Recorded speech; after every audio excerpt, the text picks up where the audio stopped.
thing on? Yeah, it's good. Hi, I'm Lucas, and behind me is going to be this year's vegetable garden. It's May 20th today, and so it's really time to start cracking down on getting this garden prepared to get the plants in the ground so we'll have an amazing crop of vegetables this season. In the past, I grew my vegetable gardens in 2 4-foot by 8-foot raised beds in this space behind me. But last fall, I tore them apart and tossed them out because they were starting to rot. So this year, I decided that I'm going to grow in the ground without raised beds. So all the nice soil that was in my raised beds is now on the ground here. You can see this is really good stuff, and it's going to make for a great vegetable garden this year, I hope. Starting a vegetable garden from scratch can be pretty daunting, especially if you're a new gardener. So you might be wondering, what should I do? How should I get started? I've got this piece of ground in my backyard or my front yard, and I want to turn it into a vegetable patch, but I'm not sure where to start. The biggest thing you want to look for when picking a site for your vegetable garden is it sunny? Is it sunny there most of the day for at least 6 to 8 hours, preferably more? So personally, I didn't get very scientific with this. I didn't track how many hours of sunlight this area of my garden gets. I just thought, hey look, it's a sunny spot in my yard, it's sunnier than the backyard, so it's going to be a great place to grow vegetables such as tomatoes, peppers, cucumbers, you name it. You can grow it if you've got full sun. So if you've picked out a sunny spot in your yard that you think is going to grow some amazing vegetables, congratulations. You've done the first step. Another thing I would consider if I were you is the drainage of your area. So where was I? Yes, drainage. Drainage is important. If you've got your vegetable garden at the bottom of a hill, that's probably not the best idea because water is going to flow downhill and create kind of a pool of water, and you're just going to have really muddy ground. And vegetables typically don't like that. I'm pretty sure this is some type of radish. It looks like a radish, but I think it's a cover crop from when I grew cover crop a few years ago. So what cover crop is, essentially, it's kind of a boring topic, but just hear me out, it's a mixture of seeds, a number of different plants like certain types of grasses, hairy vetch, rye, and in some cases radishes that you sprinkle onto your garden, usually in the fall. And what this does is it creates like a thick mat over your garden for the winter, which prevents soil erosion. And then in the spring, you till it under and add some nice organic matter to your soil, which will help your plants grow better. That was just food for thought. You really don't need to worry about cover crop, especially if you're just starting out a new garden. The next thing you're going to want to do, once you've picked out your nice, sunny, well-drained spot, is you're going to want to turn that grass, which is probably what you have, into soil. There's a few different ways you can do this. One of them involves a shovel or a spade and just digging up your lawn. And I did that actually with this garden back here.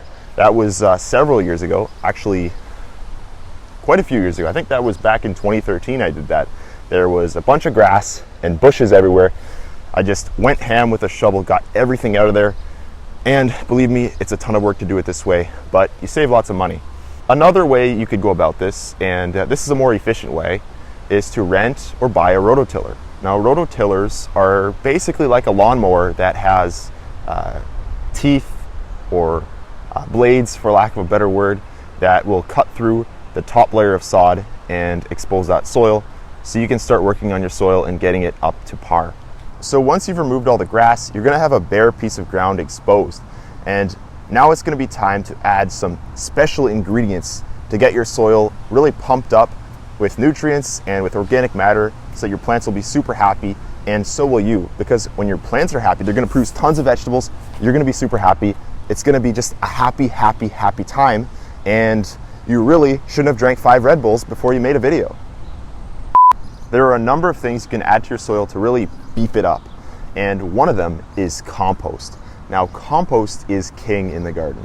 Basically what it is, it's rotted organic matter. So like rotted cow manure or rotted kitchen scraps, leaves, basically anything that's organic that's broken down over time and gives you this nice dark, it almost looks like soil, but it's really rich in nutrients. It also really fluffs up your soil. It gets it that nice texture that your plants are going to love. And some people make their own compost. That's excellent. I don't. I purchase mine from the store in bags.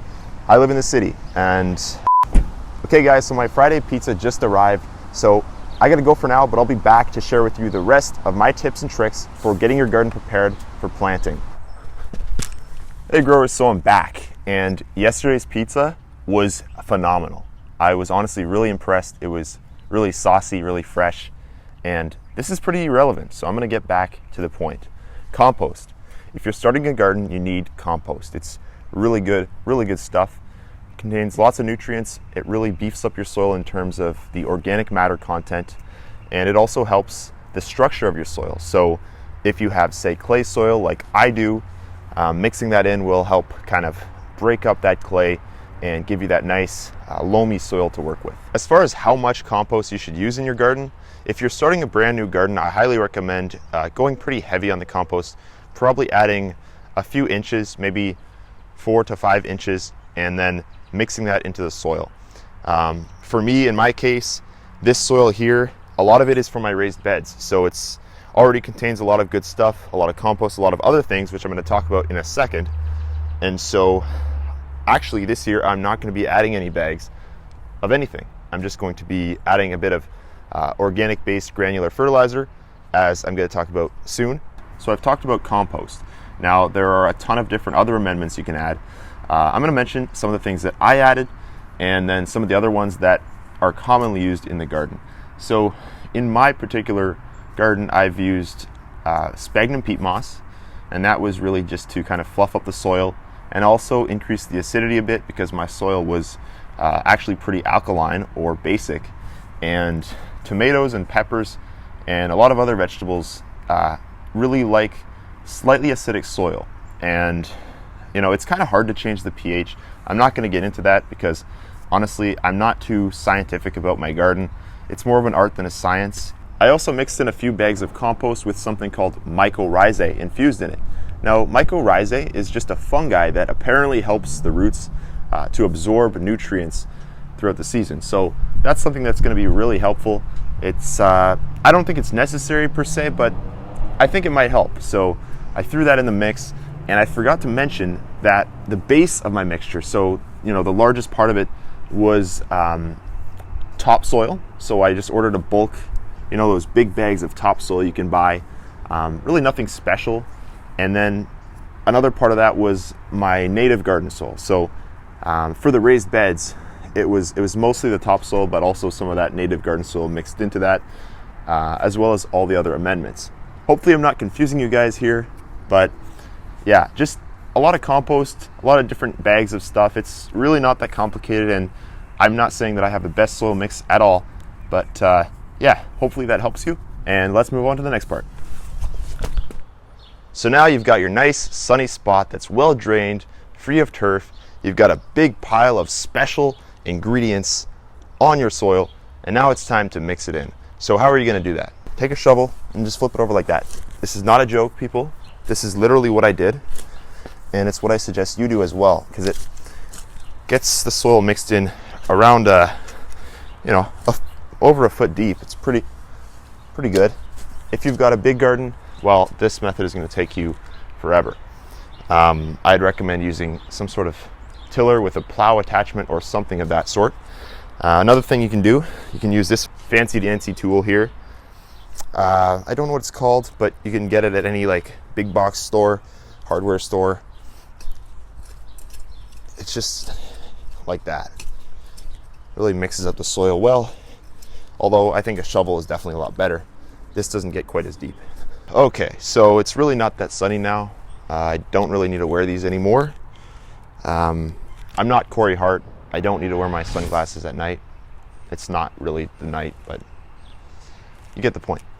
So my garden right now is pretty hilly, because when I took apart my raised beds last fall, I did not spread the soil out and rake it flat like I should have. I did kind of a half grass job, and now you have a bunch of hills here that need to be straightened out. So what I'm going to do is I'm going to talk for an hour and bore you to death. Just kidding.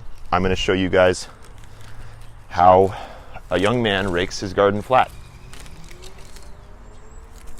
Actually, this is going to take too long, so I'm just going to jump to when it's all done. So I finished raking the garden flat, and then I also put some strings across where the rows are gonna go. And that's really gonna be useful because I'm gonna know exactly where to plant my plants to get that nice straight row so that we have a really nice, neat vegetable garden this year. So this first row is gonna be peppers. The second row over is going to be beefsteak tomatoes. And this one here is also gonna be beefsteaks. Then this one here is gonna be cherry tomatoes. And I've also got 3 cages for the cucumbers. So I've measured out the distance between the rows at both ends to ensure that they're gonna be parallel. And for the tomato rows, I've got a 4-foot distance between them. And I think that's gonna be enough room to get in between the rows and maintain the plants, harvest the fruits, and just do everything that I need to do. The next step in my master plan is gonna be to loosen up the soil in the rows. So I'm just gonna use a shovel and break up the soil. Make sure it's nice and loose for these tomato plants. Sure, it's a bit labor intensive, but it's all gonna be worth it in the end. This is really good soil.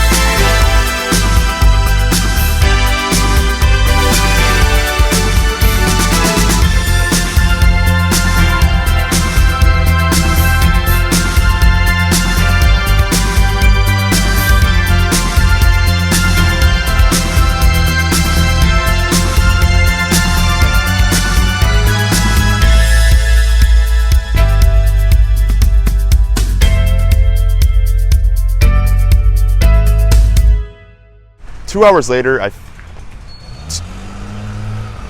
officially detest landscapers. Gotta love power tools.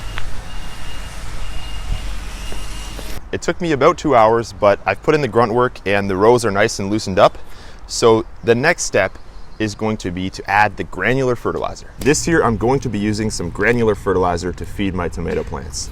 Now I've never used this particular product before, and people always ask me, Lucas, what kind of fertilizer do you feed your plants with? And the truth is, I don't really have a particular product that I think is great or that I use. I go by the NPK ratio, and that's what's really important. See, the NPK ratio is the ratio of nitrogen, phosphorus, and potassium. So this particular fertilizer is meant for tomatoes. It's 8-10-5. So that means it has 8% nitrogen, 10% phosphorus, and 15% potassium. All you need to know is that nitrogen is for leaf growth, phosphorus is for flower and fruit development, and potassium is good for fruit development and overall health of the plant. When you're growing tomatoes, what exactly are you trying to produce? The answer is fruit. And because of this, you're going to want the second and third number in the ratio to be higher than the first one. Because the first one's for leaves. Of course you need leaves. Leaves are important for photosynthesis, making sugars for the plant. But second and third one, your phosphorus and potassium should be higher than the first one. I just wanted to highlight that this particular fertilizer is enriched, apparently these people don't know how to spell, with calcium. Now, calcium is really good for preventing blossom end rot. Blossom end rot is just where the end of the tomato or pepper starts to rot, and it's really something that happens commonly in the garden, usually as a result of poor intake of calcium into the plant. That could be from just a lack of calcium or also from poor watering practices. So having that extra calcium in the soil is hopefully going to help prevent blossom end rot. It's got micronutrients as well, so that's pretty cool. See, we've got some magnesium, sulfur, boron, copper, iron, manganese, molybdenum, zinc, and so that's just going to be nice to help the plants be healthy and grow well. It's important to read the directions to prevent you from burning your plants. So in this case, it says, work evenly into the soil at a rate of 200 grams or 200 mil per 6.5 feet of row. Okay. It's also telling me that when the fruit on the first cluster is about 2.5 centimeters in diameter, apply into the soil not closer than 2 inches from the main stem. Add to the soil beside plants at a rate of 500 milliliters per 33 feet of row. Before getting on with this, I just wanted to highlight that granular fertilizer is slow release, which is really nice because when you're using liquid fertilizers like something inorganic such as Miracle-Gro, you have to apply that every few weeks and it's kind of inconvenient. But this is going to release slowly over the entire season. Pretty cool. I don't want to bore you guys with math, but I did some quick calculations here to see exactly how much I need per each row.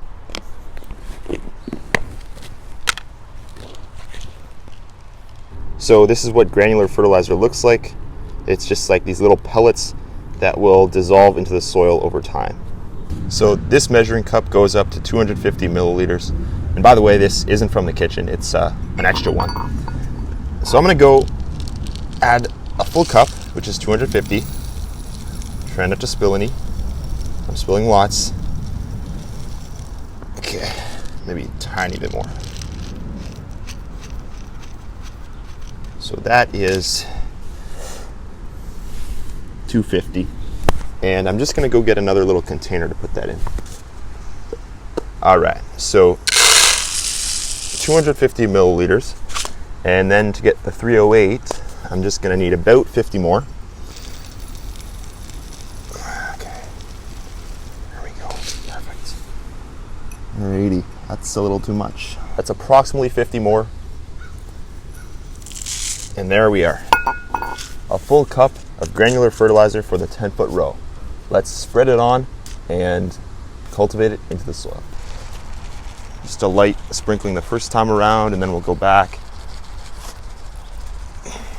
I reckon this is kind of like how it is to feed the chickens, although you probably do more of a sprinkling action like that. Feed the chickens.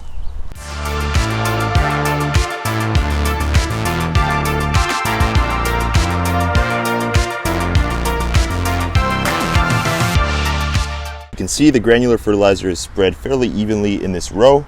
So I'm going to repeat this process on all the rows and then afterwards go in and use my cultivator to mix it in. Peeps, I have done it. I have spread the granular fertilizer on every row and it is literally the best thing I have ever done. Just kidding, it really isn't. For the cucumber cages, I just threw in whatever I had left, divided equally among the 3 cages. So now I'm just gonna grab my cultivator and just kind of mix it in, try to get it worked into the top inch or 2 of soil, and hopefully this will work out. Next, we're gonna add some mulch. It's starting to rain now, but the show must go on, and my next step is going to be to put up the trellises for the tomatoes. So I'm gonna get doing that and come back to show you guys once it's done. The trellises for my tomato plants are now all set up in my garden. And I've got 3 of them because there's 3 rows of tomatoes, and 2 of them have 6 plants on them, and 1 is gonna have 7. The one with 7 is going to be cherry tomatoes, and the other 2 rows are going to be beefsteaks. My trellis design is actually pretty simple. It's just 3 wooden stakes, and then I've got this wire running all the way across the top. Now, you can't really see it on camera right now. It just looks invisible, but standing right here, I can definitely see it. And I'm kind of kicking myself. I should have probably just ran some more stakes across the top. You see, that was my original plan, but I was kind of dumb and I thought, well, I can only get stakes in 8-foot lengths, and well, these rows are more than 8 feet. So I didn't realize that I could simply overlap them. What a mistake I made. But hey, maybe this is for the better, because if you were doing this on a large scale, say you had 20 rows of tomatoes, say you had a big vegetable garden, well, that'd be a lot of stakes versus just buying some wire. So we'll see. I've always wanted to try the wire strategy, and I think it's gonna work very well. At this point, you're probably thinking, well, how is this gonna be supporting tomato plants? I mean, just some stakes and a wire running along the top? That's not gonna work. Well, what the plan is once I plant the tomatoes and they're about 1.5 feet tall, I'm gonna go around and I'm gonna tie a piece of twine above each individual tomato plant.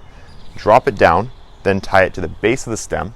As the tomato plants grow throughout the season, I'm gonna be spiraling them around the string, and that's gonna get them up off the ground This is actually the technique that commercial tomato growers use in the greenhouses, and it's pretty cool. I'm really excited about it. I actually did a version of it last year with my tomato cages and some twine, but this year is going to be a full-out single stem tomato string trellis trial. So I'm really excited, and I hope you stick along for the ride.